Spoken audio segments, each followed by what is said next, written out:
दुबे, मसला ये कि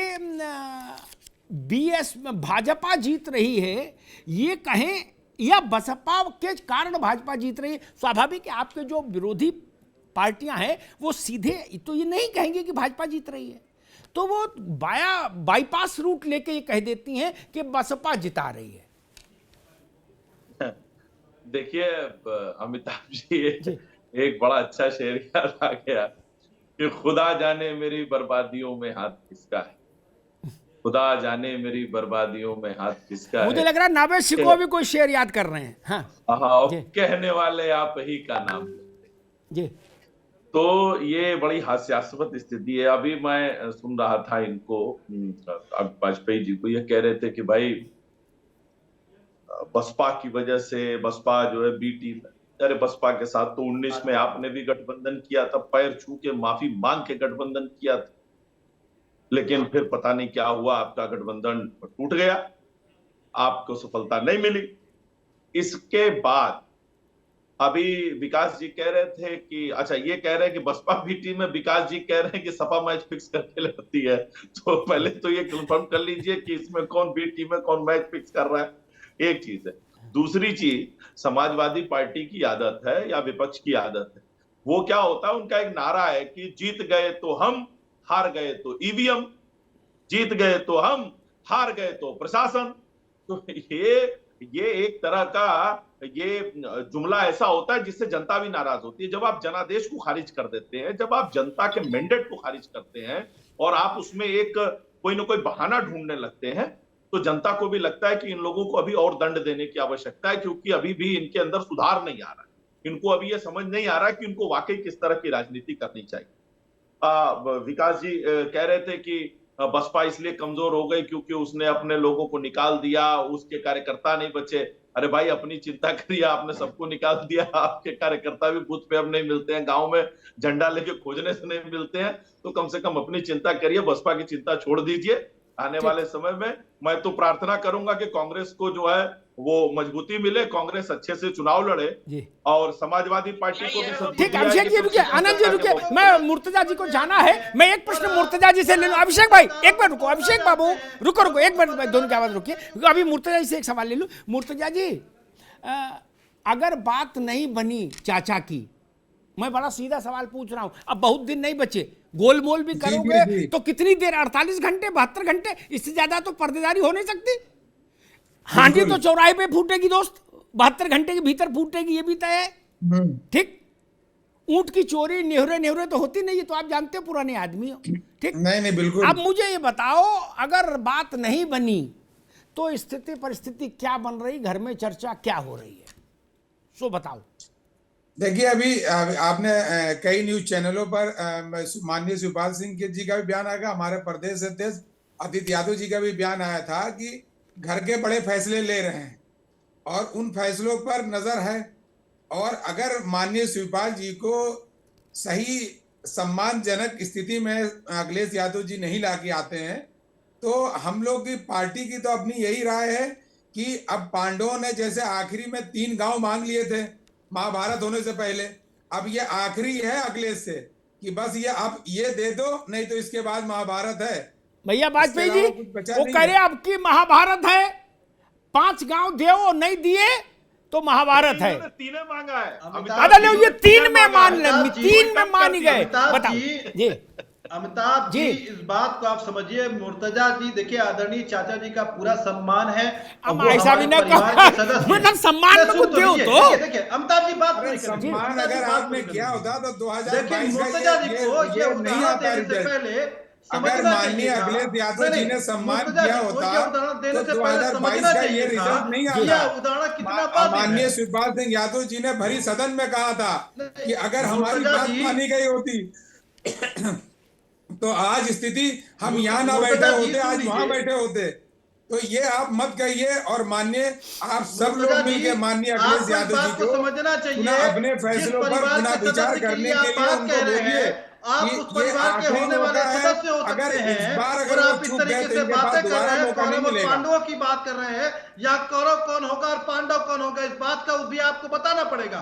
जिस परिवार के आप सदस्य होने वाले उस तरीके से आप बात कर रहे हैं, ऐसा उदाहरण प्रस्तुत कर रहे हैं, तो ये आपकी सोच दर्शाती है। नहीं, कि वो आदरणीय पांच चाचा नहीं, जी वो आपको बात करें कर हकीकत 30 से दांव अवगत दे दो। करा रहा हूं, आपको हकीकत से अवगत करा रहा हूं। मैं चिकनी चुपड़ी नहीं, बातें करने वाला हकीकत से प्रवक्ता नहीं देखिए, हूं, और हकीकत ना से मैं अवगत मुंह हम भी देखी हैं, जो हकीकत हकीकत से है अवगत मैं आप भी वही हैं, बोलूंगा और लेकिन वही बात आपको करूंगा। बोलते समय आपको आपने यह बात ध्यान में रखना 2022 में चाहिए माननीय कि अखिलेश जब आप यादव हमारे जी ने परिवार के जो सदस्य हो सलूक जाएंगे तब शिवपाल आप क्या सिंह यादव करेंगे, जी के साथ तब किया आप था इस बात को क्या उसी का कहेंगे। ये रिजल्ट है कि आज आप विपक्ष मैं में इसी बैठे बात हो। को मुर्तजा जी, और अगर इसीलिए ये मैं सुधार नहीं आपको हुआ कहा तो कि पहले आपको सोच 2024 में समझ आप करके कहां बोलना पर खड़े चाहिए। होगे ये आने वाले दिन आपको तय कर सोच देगा। समझ करके और बोलना ये चाहिए। जिस आखिरी परिवार मौका के है, आप सदस्य होने भले वाले उस आपको परिवार के लिए उदाहरण अगर आप ऐसी बात कर रहे हैं तो आपकी सोच दर्शा रही है कि आप कितना विभिन्नता की तरफ लेकर के चल रही है आपकी सोच, क्योंकि आदरणीय चाचा की ऐसी सोच नहीं हो सकती है।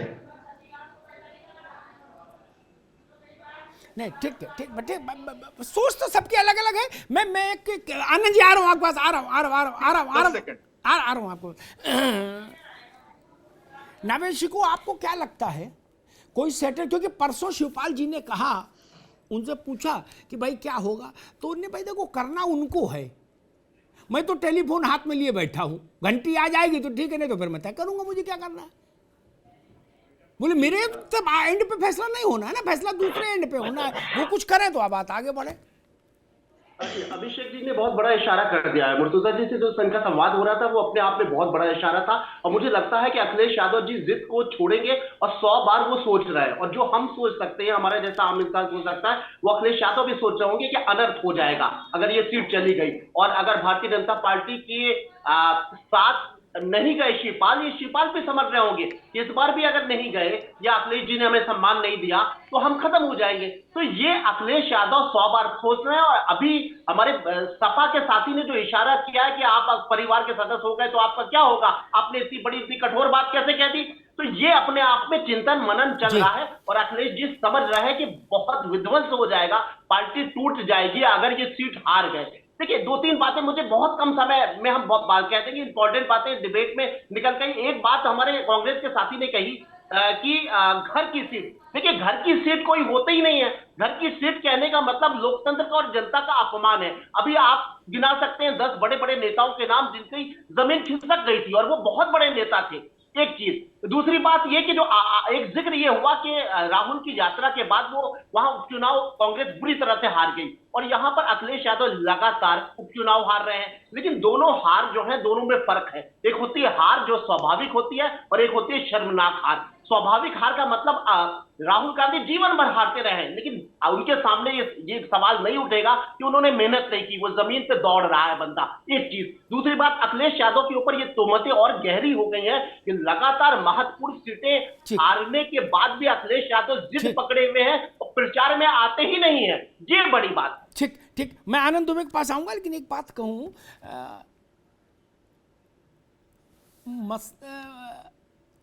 चरण सिंह का परिवार, जयंत नहीं, इनके पिताजी अजीत सिंह चरण सिंह की सीट से चुनाव हारे। वो छोटी सीट थी।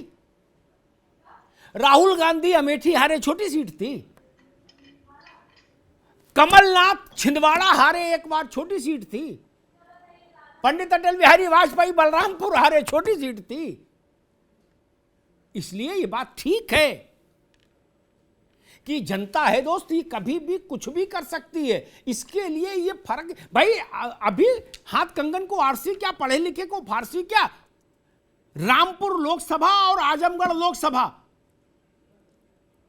समाजवादी पार्टी के द्वारा हारना क्या दुनिया का 8वां आश्चर्य नहीं था? था ना, लेकिन घट गया, घट गया। कोई मान सकता था? नींद में भी किसी से पूछो कि रामपुर में भाजपा जीत जाएगी, वो कहेगा मां मजाक करते हो। और आजम खान ने कहा भी यही था कि 52% मुसलमान, उसके बावजूद कैसे हार गए। इसलिए ये जनता है दोस्त, इस बात से मैं सहमत हूं नावेशी को कि ये आप नहीं कह सकते। उसका मन आता है तो बड़े बड़ों को अनुलोम विलोम करा देती है। आनंद दुबे जी, रामपुर छूट गया बहस में, सारा फोकस मैनपुरी पर केंद्रित हो गया। भाजपा वहाँ जब लोकसभा का बाई इलेक्शन जीती उसके बाद ये दूसरा इम्तहान है बहुत कम समय में। ठीक वही परिवार है फिर लड़ाई में, या तो आजम साहब की मान लीजिए बेगम लड़ेंगी या उनका आजम साहब का कोई शागिर्द लड़ेगा। वहाँ तो सपा का मतलब आजम खान। बीजेपी इस लड़ाई को कैसे देख रही? क्या बीजेपी मान रही है कि आजम खान का लास्ट पॉलिटिकल बैटल है अपनी हैसियत प्रूव करने का?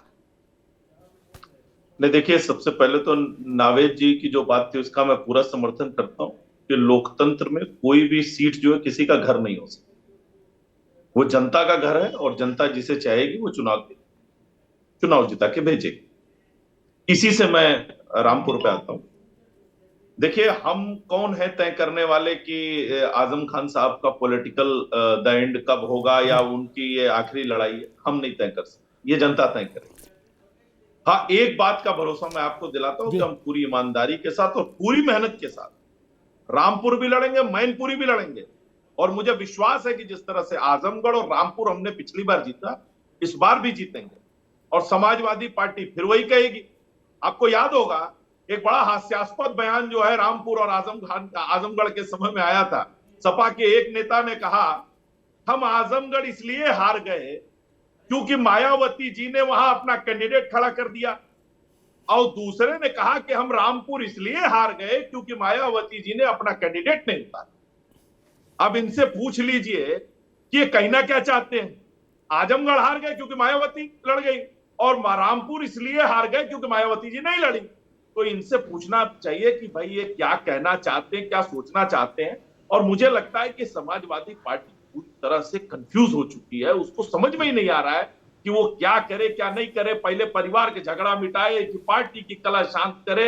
आदमी जब घर से लेके बाहर तक घिरा होता है तो उसके साथ ऐसा ही होता है। और ऊपर से अखिलेश जी का जो आप स्वभाव जानते ही हैं। और एक बात और कह दूं कि पूरा आशीर्वाद मुलायम सिंह जी तो मोदी जी को देके गए हैं। उन्होंने मोदी जी को पूरा आशीर्वाद दे रखा है और माननीय मुलायम सिंह जी के आशीर्वाद को मोदी जी फलीभूत कर रहे हैं। योगी जी भी फलीभूत करेंगे, आप देखिएगा।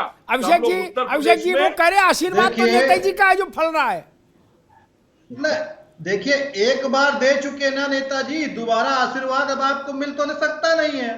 और बात रह गई पहले चुनाव की बात आप कर रहे हैं। अरे सुन तो लीजिए, आशीर्वाद और चुनाव की बात कर रहे हैं। अगर चुनाव में अगर आपकी क्षमता होती तो आप मुलायम सिंह के समाजवाद को भाजपा आगे बढ़ा रही है। वोटरों को बाहर मुलायम सिंह के समाजवाद को भाजपा आगे बढ़ा रही है। हम सबका साथ, सबका विकास, सबका विश्वास को लेकर चल रहे हैं।